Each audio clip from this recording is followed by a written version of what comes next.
Tenemos Primera de Reyes, versículo 65, que dice: en aquel tiempo Salomón hizo fiesta, y en él todo Israel, una gran congregación, desde donde entran ellos, bendiciendo al rey, se fueron a sus moradas alegre y gozoso de corazón por todos los beneficios que Jehová había hecho a David su siervo y a su pueblo Israel. ¿Cuántos días hubo de fiesta aquí? 14 días. Vemos en esta parte de la dedicación del templo, encontramos una oración poderosa, que estudiando esa oración, los tres aspectos que debe de tener todo profeta para poder subir al primer nivel de estos 4 niveles máximos que se encuentran en la profecía. ¿Entendido esto? Nosotros decíamos que en el templo, cuando fue dedicado, es comparado y símbolo de nuestro cuerpo. El templo de Salomón fue destruido años más adelante. El Señor Jesús fue levantado, ascendido. Desde ahí que se destruyó ese templo, no se ha levantado un tercer templo. Ese venía a ser el segundo. Habiendo sido restaurado varias veces, habiendo sido restituido varias veces y habiendo sido reparado muchas veces, ese templo hoy por hoy ya no existe. Perfecto. Reconocemos que ese es un símbolo de nuestro cuerpo y decíamos nosotros, el cuerpo necesita de un trato especial porque es morada primeramente del Espíritu Santo, es templo del Espíritu Santo. Eso nos dicen los apóstoles, nos lo revelan. Dos aspectos que entramos ahorita, que el Señor Jesús le dijo a Pedro, le quita su humanidad, la necesidad de comer, la necesidad de vivir placeres, la necesidad de complacerse humanamente. Se lo quita o le ayuda, digamos así que le ayuda el Padre primeramente a Pedro cuando lo eleva. O sea, una vez que le da la revelación de que quién era el Mesías, no solamente lo eleva, sino que le transforma el corazón al profeta. En este caso era el apóstol Pedro. En el momento no era apóstol, estaba en el llamado del apóstol, caminaba en el llamado y servía en el llamado. Por eso es que nosotros no somos profetas, no somos servidores, ni tampoco somos apóstoles por un llamado que nos hacen con nombres, sino que es en un vivir y en una transformación que la persona vive por ese diseño y propósito que Dios lo predestinó desde antes la fundación del mundo. O sea que en los caminos de Dios no es casualidad nada. Si hay alguien que es llamado para vivir un ministerio profético, el mismo Espíritu Santo lo transforma en los 3 niveles que nosotros hablábamos junto con la base de Primera de Reyes, que esos 3 niveles era la dedicación del templo de Salomón. Y esos 3 niveles nos habla a nosotros del mover del Espíritu Santo en el Antiguo Testamento, que también está reflejado en el Nuevo Testamento. Cuando los apóstoles comienzan a escribir, ellos hablan porque estaban siendo inspirados y guiados ¿por quién? Por el que moraba y por el que vivía en los apóstoles. ¿Quién era él? El Espíritu Santo, que es el mismo que ahora tenemos. Cuando moraba y dedicaba el templo para Hashem y moraba él, y él estaba viviendo como casa con el hombre, él llamaba al profeta y le cambiaba toda su manera hasta de comer. ¿Se acuerda que hablábamos de aquello? Lo transformaba para orar y lo mandaba capacitado a hacer señales y prodigios, porque el Padre nunca descendió para meterse en un cuerpo. El Padre se manifestó para transformar el cuerpo. ¿Me está entendiendo? El Hijo se reveló en carne y cuerpo para transformar el cuerpo, el alma y el espíritu. Estoy hablando como profeta. O sea, estamos hablando de los niveles. Los 3 primeros niveles para subirme a la tarima de un profeta. Desde antes viene trabajando. ¿Qué dice Jeremías capítulo 1? En el vientre de tu madre te conocí, te santifiqué. Son los mismos aspectos que estamos hablando en esta hora. Te conocí, te santifiqué y te di por profeta. Los mismos 3 niveles. Lo hace el Padre, lo hace el Hijo y lo hace el Espíritu Santo. Pero ¿quién es el que da la revelación? Hablábamos que Pedro le da la revelación. ¿Quién? Jesús, el Espíritu o el Padre. El Señor Jesús le dijo: Pedro, ¿te lo ha revelado mi Padre? Nada te hubiera dicho, o sea, nada te hubiera llegado si no hubiera sido dado por... Y no era profeta el Señor Jesús, que podía habérselo dado. Sí. Y no tenía también el Espíritu Santo, como dijo el hermano primo. El Señor Jesús, para habérsele dado el Espíritu Santo y profetizado por el Espíritu Santo. Sí. Pero el Señor Jesús dijo algo. Escuche lo que dijo como profeta. Y el profeta debe de saber que para subir niveles no puede perder esto. Él dijo primero: el mundo va a desaparecer, pero el día y la hora yo no lo sé. Nadie lo sabe. ¿Quién lo sabe? Segundo, la madre de ellos. Y le dice, viene esa mujer, madre de los discípulos, y le dice: Señor, permite que mi hijo, mis 2 hijos, uno se siente a tu izquierda y a la derecha cuando esté en el trono de Dios. Y el Señor Jesús, ¿qué le dijo? Esa potestad, o sea, esa revelación, yo no la puedo dar. Yo no conozco eso. Eso es dado por el Padre. Tercero, dijo, cuando él iba subiendo al cielo, cumplió su meta, abrió el poderoso y glorioso poder de que ahora nosotros, pudiendo abrir su sagrada escritura, aunque no esté en pergamino, aunque no esté en hebreo, aunque no esté en la real lengua del cielo, por su poder, nosotros podemos leer y entender. Eso lo hizo el Señor. Cuando él subía, Señor Jesús, ¿quién es? Su profeta. ¿Cuándo será el día que tú vuelvas? ¿Cuándo serán las señales en que todo eso que tú has dicho va a acontecer? Y él que dijo, estas sazones, ¿qué son sazones? Videncia. Solo la revelará ¿quién?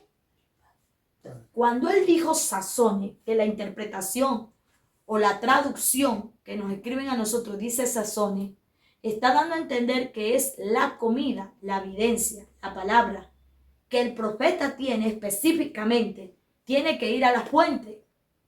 Y esa fuente, ¿quién es? El Padre. ¿Y por qué? Vamos para subirnos al otro nivel. Ahora sí vamos a subir al primer nivel que todo profeta debe de tener inolvidable. La profecía primero me transforma, me marca, me señala, me santifica y me transforma. ¿Y el profeta no es pecador? Sí.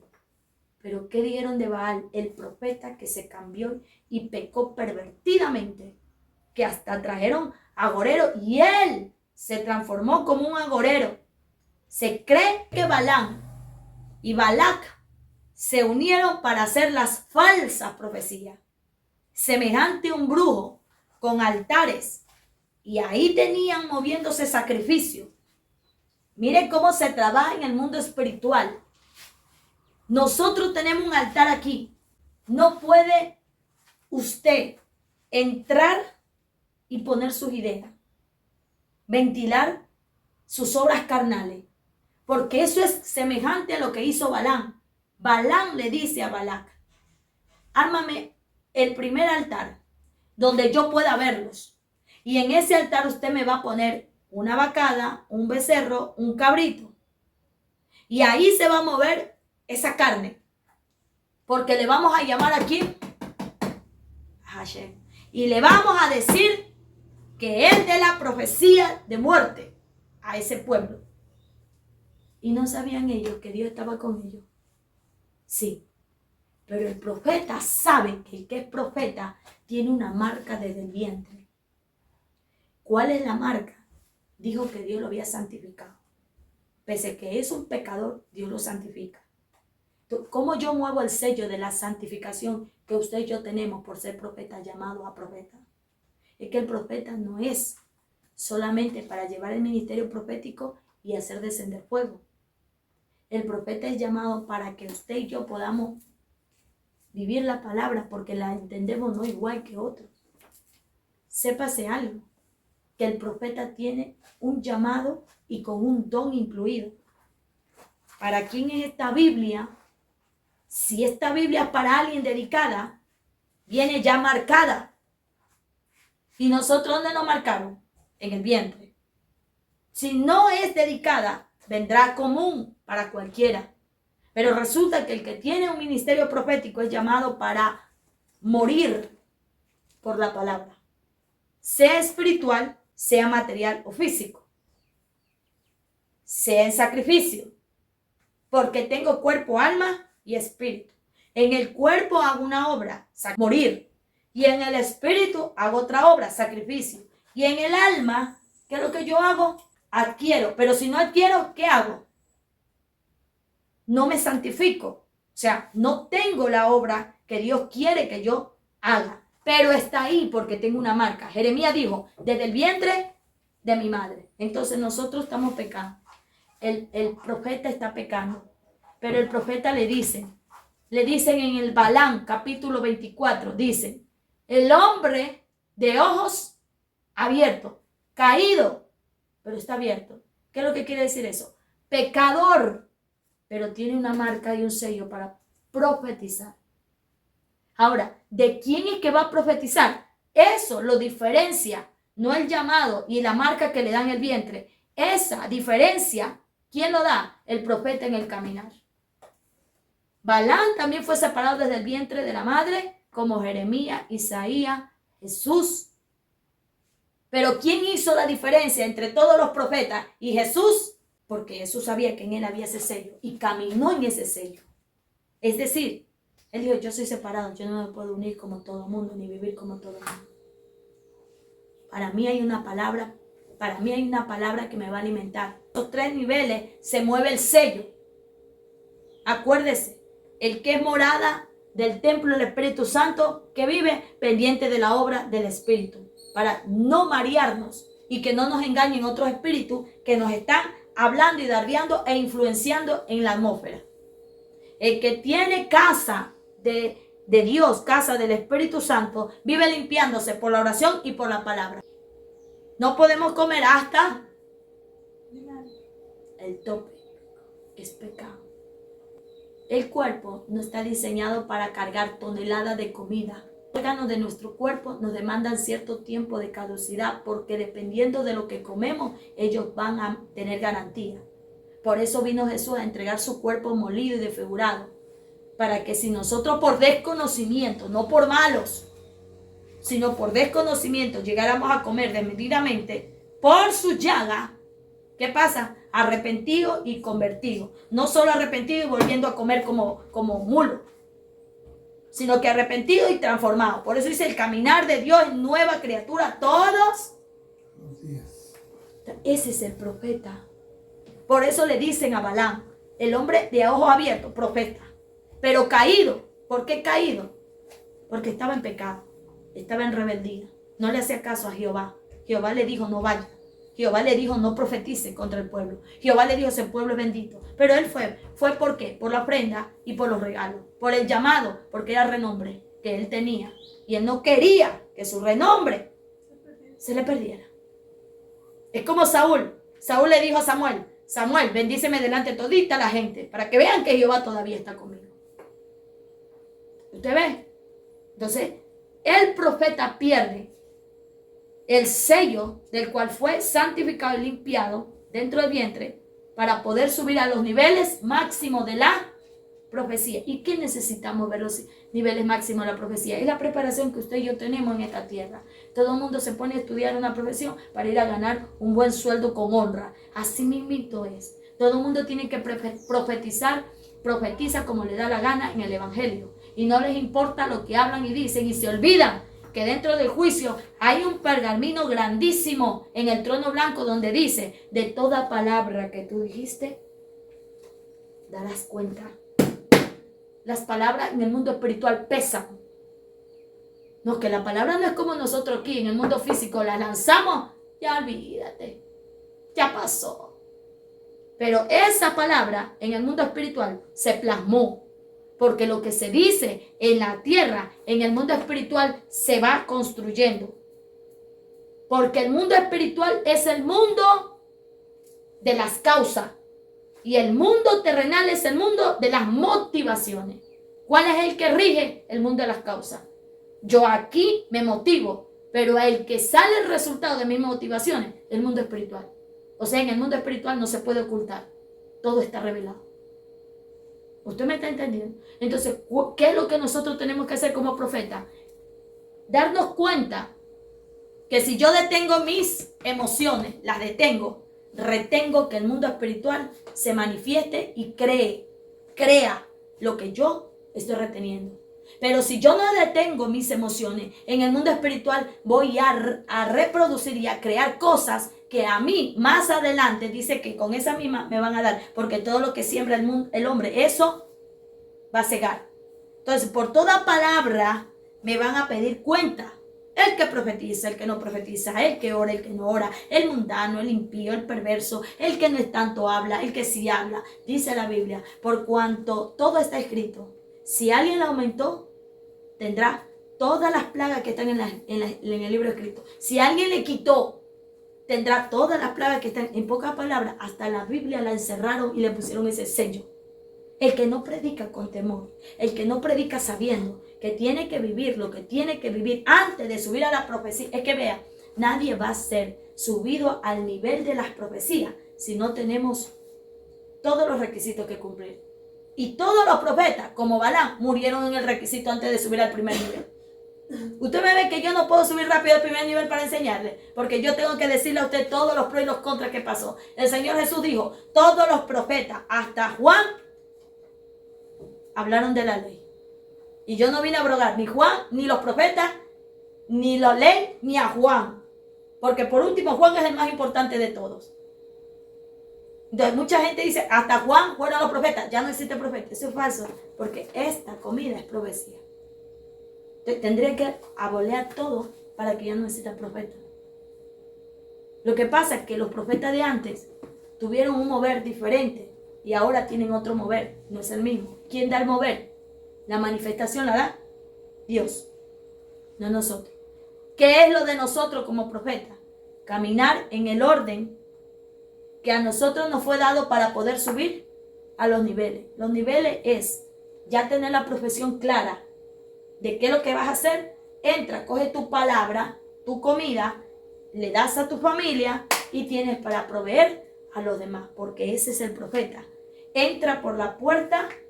¿Qué puerta? Del primer nivel, del segundo nivel, del tercer nivel, del cuarto nivel. ¿Para qué entra? Es que esa es su casa. Adentro tiene comida, adentro tiene vestimenta, adentro. O sea, usted aquí sale a la calle y allá afuera no tiene sustento. ¿Dónde tiene? Aquí adentro. Ese es el profeta. ¿Dónde va a entrar? ¿Dónde tiene que entrar el profeta? Por eso se llama niveles de la máxima profecía. ¿Qué es la máxima? Lo íntimo y profundo que puede haber semejante a un ser humano. Los sentimientos, el alma. Cuando el hombre o la mujer habla con el corazón, le decimos aquí en la tierra, en la mano. Así mismo es el profeta. Entra y se despoja de todo porque él tiene su casa. ¿No ve que el profeta ha venido ya un proceso pasando? ¿Por qué cree que murieron los profetas como murieron? Decapitados, degollados, encerinados, apiedrados, asfixiados, macheteados, descuartizados. Murieron en el altar, murieron de peores circunstancias. ¿Por qué murieron así los profetas? Piénsenlo. Porque esa gente ya, el Señor se dio cuenta que el cuerpo de ellos estaba totalmente mutilado. Ellos no sintieron el día que murieron. Dicen, hay libros de mártires que dicen que entre ellos, cuando lo iban matando en Roma, ¿se acuerdan de lo que hubo en Roma? Mataron a cristianos y los mataron, pero los mataron de peor circunstancia. ¿Sabe por qué?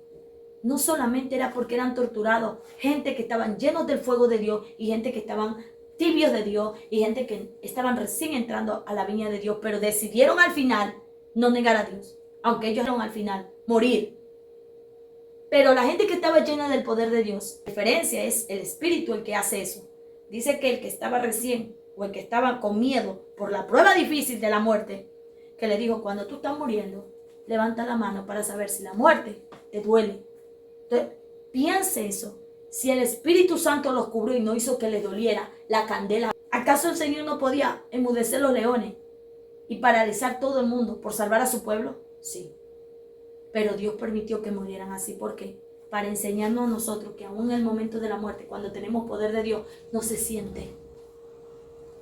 Mataron como mataron hasta Pablo en la cabeza y a Pedro lo pusieron invertido y le hicieron lo mismo que al Señor Jesús. La Biblia dice que cuando lo fueron los primeros azotes que tuvieron, ellos salían gozosos de la cárcel, azotados. ¿Sí se acuerdan de lo que dice el libro de Hechos? ¿Cómo pueden salir azotados si nosotros con 2, 3, 4 azotes que nos daban nuestros padres? Yo me acuerdo las palizas que me daban mis padres. A mí me duraban como 3, 4 meses. El dolor y era como que me habían molido. Y la cicatriz quedaban años. Imagínense esa gente que le daban 39 más 1 azote por causa del evangelio. Los metían a la cárcel y salían gozosos. ¿Qué me hace entender o qué nos hace entender eso? ¿Qué dice? ¿Acaso el mismo Espíritu Santo que mora entre ellos y mora ahora entre nosotros, no fue el que levantó entre la muerte a Jesús? Entonces, tan poderoso que nos hace sentir ese sufrimiento de muerte para morir digno. ¿Usted me está entendiendo? Entonces, los profetas que murieron de esa forma fueron transmutados su cuerpo y transfigurado a una gloria, como el Señor Jesús lo hizo delante de sus discípulos. Que ellos todos los días no eran gente inmunda. O sea que en el evangelio, usted me va a decir, en el evangelio hay gente inmunda, hay gente pura, sí. No todos los de la iglesia, así como nosotros tenemos en la casa, hijos aseados, hijos que son muy educados, hijos que no son educados. Asimismo, tiene el Señor en la viña. Cristiano puro, cristiano impuro. El cristiano puro profetiza porque lleva toda su vida sacrificando en cuerpo, alma y espíritu, negándose a sí mismo, no comiendo hasta el tope, no comiendo lo que no debemos. Hay que cuidar de los órganos, se me está haciendo sacrificio. De vez en cuando estos ayunos son sacrificios, se está muriendo la carne, hay manifestación porque muere la carne. Tiempo donde Dios nos pone dominio propio. Entonces, esta gente venía con poder en su propia vida y se vestían de una gloria que su cuerpo no sentían a ellos si iban a morir o no iban a morir. Ellos vivían en otra dimensión. Lo sitiaban la ciudad y comenzaban a llevárselo. Dice que mucha gente era muerta ahí. Pese a eso, los profetas no araron hueco ni cueva, sino que se levantaron a profetizar. Porque profetizaban con tanto coraje, rigor, sin miedo.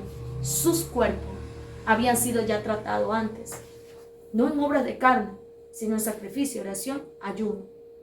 Gente que su piel, su cuerpo se llena de vida, que aún los órganos son capaces de sostener todo desgastamiento, porque no están comiendo lo que todo mundo come, sino que come nada más lo que el Señor le dice por causa de la palabra que va a llevar. ¿Quién daba eso? Hashem. Hashem le dio a Ezequiel: quiero que duermas tantos tiempos, meses, de un lado izquierdo y no te muevas. Y solo vas a comer pan que vayas a cocer con estiércol de animales. ¿Qué estaba haciendo el Señor? No es que eso tiene poder. El estiércol animal cociendo el pan y comiendo el pan y durmiendo el que no. Es un símbolo. Y Dios está probando al hombre para saber si el hombre va a obedecer. El hombre obedece, y cuando obedecemos en el lugar que quiere Dios que estemos, con las cosas que Dios quiere que hagamos, ahí se va a mover el poder y dimensiona el Señor a la persona.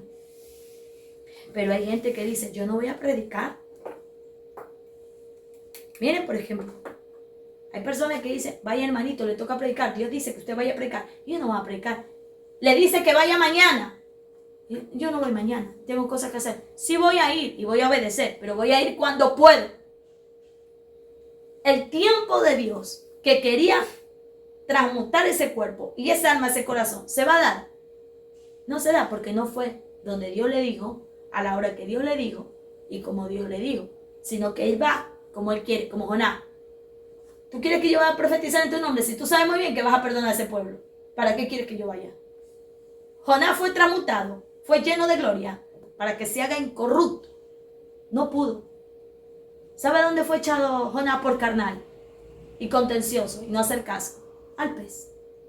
Y cuando levanta le dice al Señor, vuelve a Nínive, que tienes que trabajarme. ¿Cómo, Señor? Si me diste la oportunidad de vivir, sí, pero vuelve a Nínive. Nadie te va a librar del llamado. Nadie los va a librar. Tienes que volver. Y ahora vas sin recompensa.